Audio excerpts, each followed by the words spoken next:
एक आदमी ने जंगल में फंसे एक घायल भेड़िए की मदद की। इसके बदले में भेड़िया उसे बताता है कि अगर वह घने जंगल को पार करके 3 ऊंचे पहाड़ और 3 बड़ी नदियां पार कर ले तो एक ऊंची पत्थरों की चट्टान के ऊपर उसे पुनर्जन्म का जल मिलेगा जो हर कोई पाना चाहता है।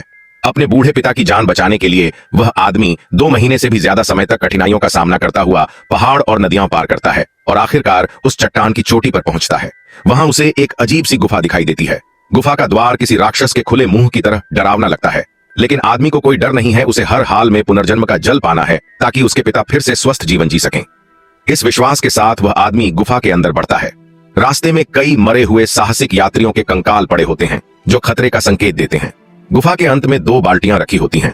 एक प्राचीन लिखावट से उसे पता चलता है कि एक बाल्टी में अमृतत्व देने वाला पुनर्जन्म का जल है और दूसरी में मृत्युदायक 100 जड़ी बूटियों का जहर।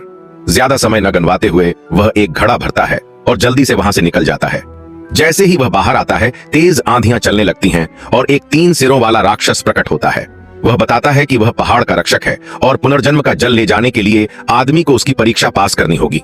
आदमी जानता है कि वह शक्ति में उस राक्षस से कमजोर है, फिर भी एक छोटे से चाकू के साथ वह निडर होकर लड़ने जाता है।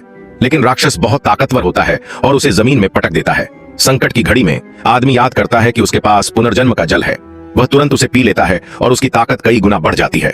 वह राक्षस पर टूट पड़ता है और कुछ ही पलों में उसे बुरी तरह हरा देता है। अब राक्षस का केवल एक सिर बचा होता है।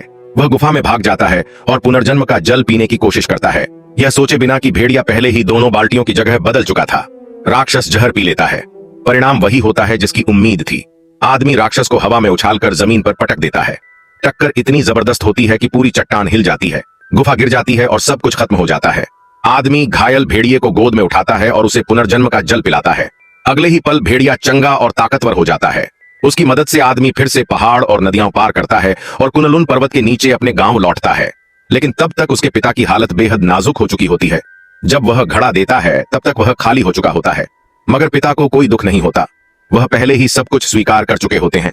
उनके लिए यह जानना ही काफी होता है कि उनका बेटा सुरक्षित लौट आया, क्योंकि इस पूरी यात्रा में बेटे का साहस और नेक दिल होना ही असली खजाना साबित होता है।